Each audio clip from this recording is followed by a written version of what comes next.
very much. I think we need how many ticks does Dota have? It has 64, right? I think. It actually is low. I think it's 64. But you don't need that much in Dota, thankfully. Yeah. Right. See in this top lane. Yeah, this is a situation here. This is the old Darkseer special. Got to cut the waves, and we'll see how Shadow Fiend can fare under the tower here, as he's gonna get ganked potentially. Ollie makes his way over. Astral Spirit is there. A couple Shadow Waves onto Jabs, gets the vacuum off. Echo Stomp connects, but you have the snowball to save temporarily. Ponlo makes his way over as well. ZZQ trying to run away, but the first blood is going to be onto the Shadow Fiend. That is not what you want to see if you're Team Zero. They're going to lose the Dark Willow as well, as ZZQ attempting to run out. A couple stacks of sticky napalm though, and even Lornoff has made his way over here. So eventually will be yet another kill for Aurora. Great start to the game for them.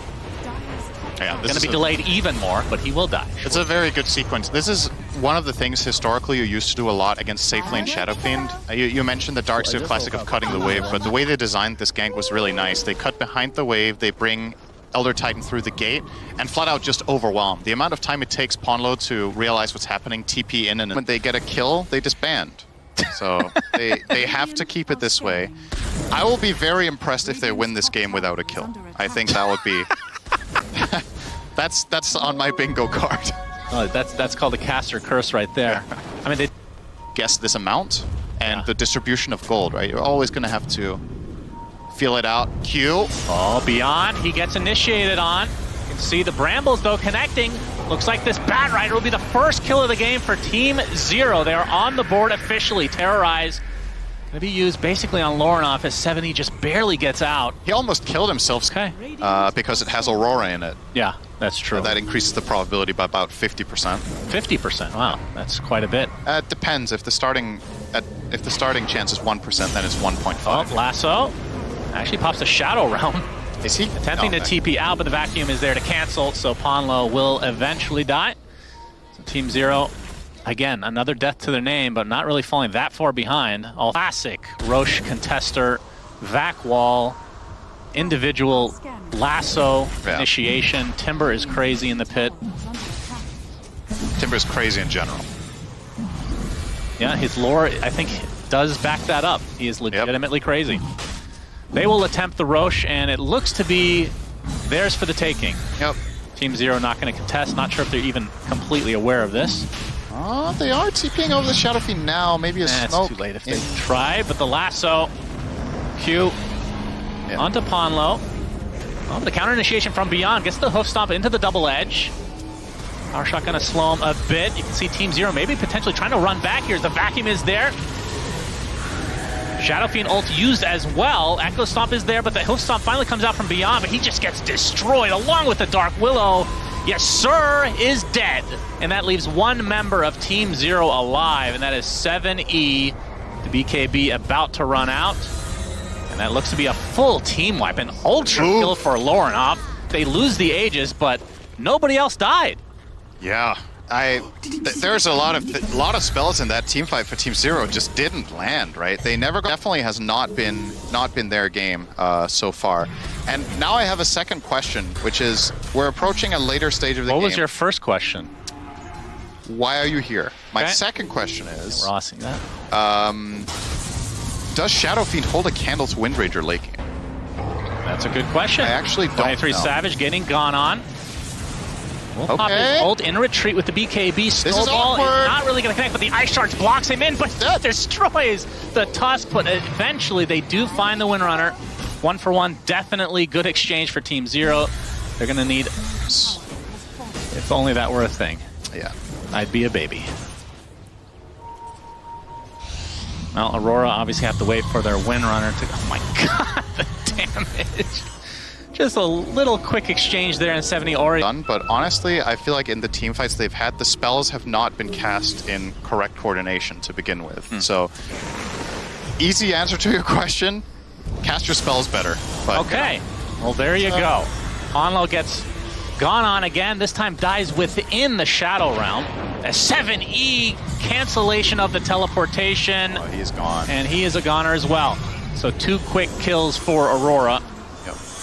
Yeah, so and if they maintain that formation and keep offering bad fights, Zero just seem unable to pierce through them. Beyond, he's initiated on again. Shiva's Oh popping. my- Look at the Chakram just rip him a new one. 7E. See the buyback onto the Centaur to get back in this fight as fast as possible.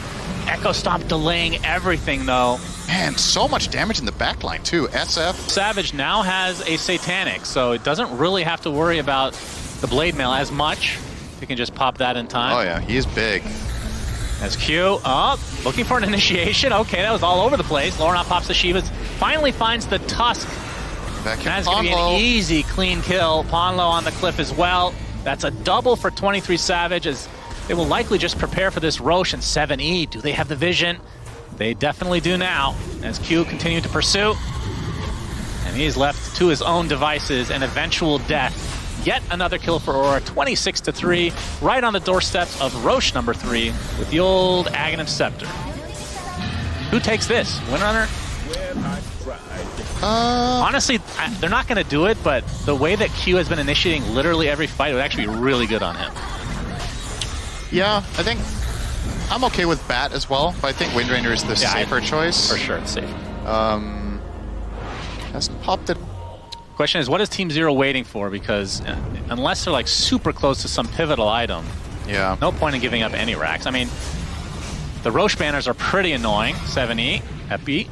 I think one potential play that they have, which is quite a commitment, is to go in for a stun into offensive Pike from Shadow Fiend.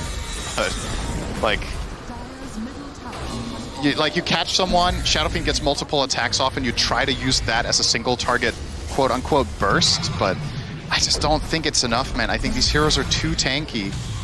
We'll see if they do it. Okay, gonna get some Burrow to swings in. start. He's still got to burn right through this Aegis. Okay, Snowball is going to save him temporarily, but the Whirlwind is doing so much damage. Beyond goes in with the Stampede. In fact, has the cart. Didn't even realize that. Shadow Fiend very useful inside that cart. He's a demon in a cart. This is a fantasy game. Mid lane goes the way of Aurora. And still no kills are to be had in this fight. I mean, at least they drove around the king on his throne, right? Unfortunately, he was shooting with a water gun, so it didn't really matter. But it looked cool. Oh god, I want this Axe to be so... I want it to be good so bad. Workhorse for the win, okay. Putting everything onto this Timber Saw, but look at the damage again from 23 Savage. Sand King is dead in the blink of an eye. Yes, sir, trying to use his ult, but will back away instead. Q looking for an opening, not finding one yet. As the Sand King buys back into the game. Still has his Epi to work with. But Lornov just seems impossible to look at his. He is invincible. A heart on top of everything else now. Yes, sir, already at half HP. Oh, they're gonna try, maybe. Activated. No. Faking out the Epi. Is he actually gonna go for it? No, now he got Chakram. No, he will never use it the rest of the game. That's my call. 23 Savage with the Whirlwind. Yes, sir. Getting into the high ground, but brought back to the low ground and insta-Gibbs himself. 3 dead, just like that, and the game is over. Aurora completely stomps Team Zero in this game number 1. Yeah, I mean, there isn't really much to write home about, is there? They just got absolutely crushed. I really like everything Aurora did in this game. I think nice targets. He eats the supports for breakfast. The Doom has got off to a good start in the lane, so he should be getting quite rich. And one of the best ways of solving auras is... Ooh, with the last millisecond actually canceling that TP. 23 Savage now caught off guard, and here comes Beyond with the boat and the eventual kill. Nice pick off there for Team Zero. Yep. As we have a TP from Lornoff. This is a quite meaningful lead. 2k gold, 9 minutes against last game. It obviously very much so favored Aurora when they hit their timings. Let's see if it's going to be the same outcome this time. I assume if you're playing a Doom with Midas, you're kind of happy that this is happening. You're like, okay, you know. I mean, he did go for the blink though, so maybe wants to get aggressive a little bit sooner. Lorna. When we saw that used for the first time, we legit thought that they misclicked. Yeah. And then everybody goes for it now. I mean, you get those extra stacks sometimes, but I'm sure it's cost some kills not being able to use your range attack on like very low targets. But yeah, overall, it farming away. Yes, sir, it's going to get Dragon Tail, and that's going to be the old Nightfall BKB TP. All right, I mean, that's a 9-seconder for a creep camp. think you're pretty happy with that if you're Wind Ranger. Yep, for sure. Oh, this would be an enormous kill. Indeed, it goes the way of It is. This is looking like an old school position 5. As they find Sir Jabs finds for the free. kill. Jabs is done. Yeah, pinging out a ward that isn't there as well, so they're probably going to waste some time looking for this. Was in fact not where he was spotted from. He was just searched for by YSR there successfully. A 5K lead for Team Zero. Starting to pull away a bit. This is a very healthy position for their lineup to be in right now. Obviously, adding on top the Devourer factor and all of that, having the Aegis. And you would expect them at this point to kind of be able to corner the map because their lineup is really good at skirmishing. They have multiple combinations of 2 to 3 heroes that can threaten kills. So if one core is showing, like now where YSR is pushing this tower, you can't reliably spread out exactly the way you want because you could just be ganked by a duo or a trio in a smoke. And YSR could pull off this is a fake play because he has Aegis, so there's the backup protection of that. So in essence, the way you're moving around the map now is kind of going to be forced to be a little bit tight, and that does cost in the farm department when your heroes need to cover each other as much as they do. Lornoff will steal a Wisdom Rune here, but it'll be a 1-for-1 trade, as YSR will be taking the Dire one in just a second. In this type of a situation. And I mean, the lead is dissipating a bit, so Aurora is still finding farm across the map. It's not really one of those snowball situations, but this next fight is going to be pivotal. Yeah. And we can see good Hex and a good Supernova. I think this fight for Aurora is extremely difficult. However, if Aurora managed to jump ZZQ and burst him first, I think it could lead to a very good fight. This Phoenix does not have buyback gold after committing for the Hex. Yeah, that's true. So if they do get this wraparound from the southwest and they somehow find the Phoenix in this tree line as the very first target for Storm, that would be huge for them. ZZQ is holding a very firm position, and they will... On low, misses the Impale, but will be able to actually cancel the TP on the Sniper as well. This will be 4 kills with very little response. Yeah. Triple kill for Yes Sir, and into the Roche Pit they will go. Really nice hero placement. Hero for some reason. I wonder if she wasn't universal. I guess it wouldn't be good, right? If she were int? Yeah. Like, she'd definitely be worse. Yeah, she would be way worse. Yeah. As the AC almost there for Beyond It as well. So lots of items coming in Big for stuff Team there. Zero, and they're going to try for high ground. 23 Savage in the dragon form now. Going to pull the wave a bit. There's that banner, siege creep, though. banner on double siege. What are Aurora going to do about this? Well, you do have Sniper. Do you have the range True. to not get jumped? He's going to be taking out the ward first, and now it's a good call. The ultimate counter to Roche's banner, a dwarf, but he's going to get Gleipnired. X. Get Force Staffed his way, but they have the Dragon Tail and the Assassinate onto the Windrunner. She does have Aegis, so that's life number 1. Jabs jumping in. Oh my goodness, that is wow. That is just not what should have happened. Wow. I wonder if he thought he had BKB ready to go out on that mission on his own. It must have been. It absolutely must have been. Aponlo will get his... Okay, there's a Eon. Nice. That's why they keep it disassembled, I guess. Yep, yeah, exactly. He really didn't need it there. But it's going to take a little Assassinate to the back of the head as well. With DK dead, I mean, high ground is available. Jabs jumping in with the BKB and the Shivas gets the Doom off onto the Windrunner. She's dead, just like that. And that is a big one for Aurora, but they lose the Tusk in turn. Question is, does Team Zero continue on here? I'm very impressed with Aurora's choice here to not buy back the Dragon Knight, but knows. Like, it's one of those, what if he had bought back and they could have chained that into 4 kills and not lost their barracks? But the alternative is he buys back and they disengage and he looks like a clown, right? So, but it's the right TI to do it. The right TI? Yeah, to look like a clown. Oh. So it's the match. I gotcha. That was good. Yeah. Think we're going to see Ringmaster at this event? Yep. That's going to be the finals day they're going to enable him. I think they put him in, they'll put him in CM in Game 3 of the Grand Final. Oh, that's perfect. Yes, I love it. And then the whole arena will just be playing, you know? Yeah, I've been loving hearing those voice lines. What a joy. Yes. Which one do you like better, Slacks or Jenkins? Who's the better clown? I don't know. I think one's more expensive than the other, but I have to double check on that. Who's the better clown in real life? Oh, that's tough. Yeah, that's tough. They're both good at that. Parasma is almost completed for the Storm Spirit. I mean, he is pretty farmed. 20k net worth, obviously quite behind the Windrunner, but compared to everybody else, he can definitely have some major impact on this Storm Spirit. I mean, we've seen crazier things in terms of comebacks with the likes of this hero. A lot of times it does end up... Yeah, that's going to be a challenge he has to solve. Okay, so he's going to go for an int. He went for an int Vambrace instead of his tier 4 neutral item. Oh. So he's going to get some mana there, and the Null, as you said, gets him to 1,000. So now he can double Doom, but he needs to not use Shiva or BKB. He can BKB. The mana region will catch up, but he can't BKB and he actually needs to be really careful with pressing his buttons. Somebody needs to mana boost this man after the Doom has been used. Yep, or that. Yes, sir. Taking out the range racks, Dragon Tail up. Very quick BKB. And the Lincolns. Triple BKB from Aurora. Yeah, that is... they used everything. A 3-for-1 special there. 3-for-1, they used Dragon Form.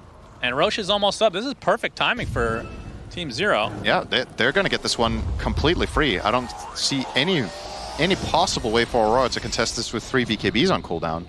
And what a dream timing as well. It spawned 4 seconds ago, and they just ran into the pit now, and they claim it. How handy. So this will have Refresher Shard. Who do you want to see that on? I mean, typically it would be the Kunkka, but did not go for the Ags build. Maybe giving it to Sand King isn't half bad. Like, if he's going to go for those 3-man stuns, give him 2 of them, right? True. He is the one. Pretty much Sunsman and Synderen. A lot to break down in this second game, and very good to see that Team Zero did step it up, force out that game 3. Can they repeat their success in game 3? We'll find out later, but first let's break down game number 2, because there was one thing that we really focused on during the draft, or maybe I should say that T really focused on during the draft, because you said, oh, I don't know. Will Team Zero have the damage? Oh, I don't see the damage. Oh, no damage.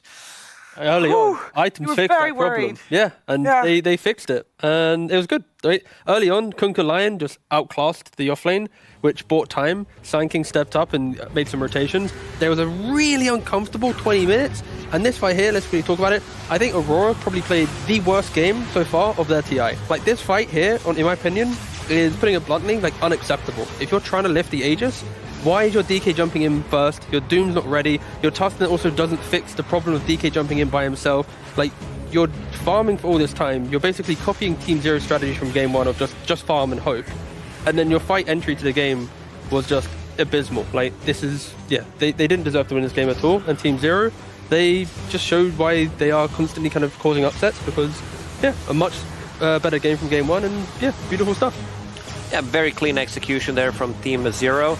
Just kidding. There was nothing clean about this game, I would say, but they managed to get the dub. It was very chaotic, very slow. I mean, we had a slow game in game number 1, coming up from the laning stage, but they had a much better overall lane. Spirit's playstyle, this has to be one of the best heroes in the game to get a shield rune on. It's like mid-Earth Spirit and mid-Tiny, I guess, where they have so much health, and they really want to go in, and Primal Beast, absolutely, up there. Those 3 really, really love this rune. Just get in the front. Cool concept, I would say. I like it. But again, like, as a viewer, it's hard to even tell what's going on, because you're not seeing what... All right, this is finally a moment of a smoke from Zero. Finally a moment of a smoke, as 23 Savage is going to get stunned, pushed back into the tier 2. Telekinesis back as well. Sunray, nice gust from the 23 Savage, silencing 3 heroes. Tidal Wave onto the back line. The Bristleback is already dead. We'll buy back instantly, though. Again, Age is still there for less than 2 minutes. As Aurora will somewhat reset. Ollie looks to be dead. As long as 70 wants to finish the job. They get the Aegis. They do get the Aegis. Bristleback still quite healthy, but this is after a buyback, as the Tidal Wave is being used on both sides. The Blade Mail not going to do too much for 70 as he is taken out. The break onto Beyond, but you can see the Aghanim Scepter doing a lot of work against jabs. Tidal Wave back as Yasser in a lot of trouble in the meantime. We'll get the barrier applied to him, but the Kunkka does die. And you can see the Phoenix diving in as the Drow extremely low, and finally 23 Savage is taken out. His reign will come to an end as Lornoff will follow suit. So all these buybacks coming out, I can't help but feel that despite Zero being on a timer, there is a big moment coming up for them soon. When that BKB on Bristle is done, now Phoenix with the pipe and the Wind Ranger as well with her. She did use her first BKB charge, I believe, in this fight. It's not hard to... but both the Wind Ranger as well as the Drow, if they do get to laser in on a target, can very well kill off very fast. So I think the carries are definitely the players to watch now. More so than in most games. They will be the deciding factor. He killed the banner. That was his objective, Cinderin. Damn, 1k gold. On the cliff. This is very... once again, very even. A lot of the Link away. Ooh, okay. So, I guess rather than just looking at the net worth differential... The banner will end them, for sure. They have no counter, no sniper. We've talked about it many a time. Will teams okay? Jabs breaks the smoke. Yes, indeed. Tied away, brings the Bristle back into their arms. He's going to pop the BKB, though. They're going to roll in onto the Kunkka. He's very tanky. As I say that, he's getting melted, though. Sunray ripping right through him. That's the death of Jabs. Oh, that's a good egg. Instantly buys back into the game. The egg is placed with the Sunray as well. 23 Savage trying to run away from this Earth Spirit. Q is going to be lost. That's going to be a second buyback now for Aurora. The coil onto several heroes. Power shot deletes 23 Savage. We thought he got away, but it's not to be. And it's going to be a dieback for Q. He just runs in and dies. He sounds on Lornoff. He's dead. Puck is also going to drop. This is a disaster for Aurora. Out of nowhere. They will get the kill onto the Earth Spirit, but that's basically it. They're 5k gold behind now with 2 lanes of racks, and they have... They're buildings! They don't have many buybacks, so this... okay. Team Zero can go for Roche. They can try to poke at the high ground. They can get their own Roche's banner. Just... okay, that was actually the perfect example. Yep. Will they be able to take 2 lanes of barracks without killing a hero? I don't know. I'm not sure that's ever been done before. This is one of the more... I think the thing we were talking about with art installation is actually quite fitting for this game. This is like watching the third one. Yeah. It's a very deliberate defensive play by playing on the map here from the side of Aurora with their mid laner. He's going for an Eon Disc just to make sure he doesn't get 100 to 0. 1 to 0 would be really impressive, actually, on a puck. What? Nothing. Yeah, very impressive to deal 32 damage indeed. What? You said 1 to 0. Yeah, that's... never mind, Cinderin. Yep. Sorry. YSR pops the peak. Oh my god! Okay, that's the Aegis down just like that. His team is coming in. ZZQ has the egg available. Finally will use it, trying to heal up the Windrunner, but so much damage being applied by 23 Savage. They destroy the Windrunner and the egg. And now they're trying to disengage as double buyback for Team Zero, despite having the Aegis there. Ollie will be cleaned up by Beyond. And it looks like the Kunkka will follow suit. So they do get 2 kills out of it. My goodness, that was expensive. No buyback on Jabs, though, is pretty important here. This is a 5-on-4 on Earth Spirit. But I do think they see him already, either way. Okay. But, yeah. I'll trust you. I mean, if that wasn't the case, though, either way, if he is hitting the tower, they should be able to see him regardless. Yeah, there's a... So as long as he's hitting something, then... you should see him. It's a 1 shot away from getting this tower. And of course they have 2 lanes. Can they get this 3rd set of racks without a kill? See the X marks with I face really don't think Aurora is going to try to actually commit for the high ground without Aegis. I think there's... last time they went for that Roche, they lost that fight, and that's why we're in this predicament. Yeah, the thing about doing it this way, though, is... okay. Looks like they found a counter to it, but the Eon Disc does proc for the puck. And now Aurora will back away. That was a little bit scary from their perspective. It's just this aggressive, constantly pushing this wave in and having strong formation here is the best way of protecting Roche for Aurora. Because as long as they continue to control the ancient area and they just push midwave and midwave and bottom wave, top wave is pushing itself, so is mid. So you're covering the 3rd wave, which effectively is preventing Zero from getting out on the map with anything else than a smoke. So you just need to keep the formation, have the right heroes in the right place to break smoke, and you should be good. But now, Ollie is really far away. On low, okay. Telekinesis onto the Drow. Able to get the stun off right off the bat. He's already half HP, has to force staff away. The Jabs and company on the run, but now the stun onto the Kunkka might be left to his own devices. He has a BKB of his own, though. Attempting to run away is Beyond. Will chase. Meanwhile, 23 Savage trying to take out YSR. He does so from his Glacier. Looks like he's going to live through this engagement, but I don't think he can continue to fight. Meanwhile, Ollie taking a ton of damage. Looks like he's going to drop to 7E and company. Lornoff already used the coil. He's going to have to back away. Hexed. Gets hexed. Do they Tidal have the wave. control? Tidal wave back. Gets off the phase shift again. Jab still available. As Lornoff, Eon Disc procs again. We'll be able to illusory orb away. Meanwhile, 23 Savage healed enough to be able to get back into this fight, doing a decent amount of damage. He's going to get nice stunned up roll. though. Dust is going to reveal, and now dead. the Drow's in a ton of trouble. 23 Savage is dead. Jabs popped as dead. well, and they found Lornoff somehow. Thought he was out of there already. Their base is in shambles. All they lost was 2 heroes. They buy back on the Bristleback. Ah, yes, the classic strat. So the initial start of that fight was actually quite instrumental, despite all the heroes surviving the first volley. All right, Hey. 70. Oh, they get the hex onto the Kunkka. The Sunray to follow, trying to force that from the stage. He gets shackled. A cookie on top of him as well. Is full HP though. Pops the BKB. Look at the damage being applied here. Windrunner almost dead just off the bat along with the Earth Spirit. They have all their buybacks though.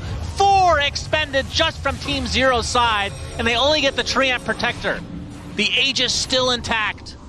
That is a What the hell was that? dream result for Aurora. Oh, no buybacks in the game, by the way. So he put the Supernova in the middle of 4 enemy heroes, but there wasn't enough protection to prevent them from just attacking it. Snapfire was hitting it, Drow was hitting it. I think even the melee heroes were hitting the egg.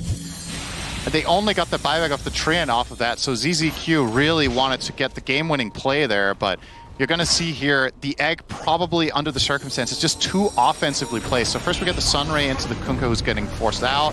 Treant is low, and now this dive, I think if he didn't place it here, yeah. if he let it finish, shield would be really good for Drow. Force boots on Windrunner.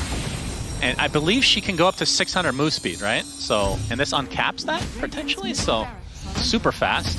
Okay, let's see if they force the buyback here. Yep. Can they keep the Going composure? for the Aurora, throne, potentially. They get the 30 hex seconds. onto the They Kunkka, the buyback now to 23 Savage. It's still a 4v5 advantage. Team Zero, BKB popped by Beyond. He has to run away. Oh, Puddle. Coil onto several heroes. The Motorist gets doing a ridiculous amount of damage. Beyond being brought back. He's dead. Does have buyback, though. The egg gets destroyed. 2 dead now without buyback from Team Zero's side. And now they have to back away. Uh-oh. And the Windrunner will follow suit. Triple kill for 23 Savage. No buyback to come.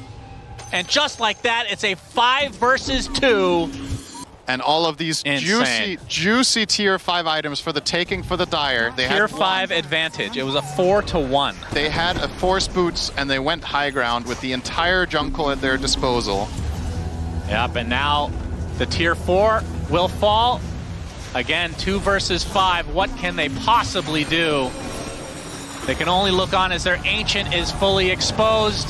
Bloodstone popped the jump in, last-ditch effort from 7E, but on the Glacier, 23 Savage with the BKB. The fortification finally popped. He's just gonna destroy 7E just very casually as the GGs come out, and Aurora going on to the upper bracket here at TI. In convincing fashion. Never had a doubt.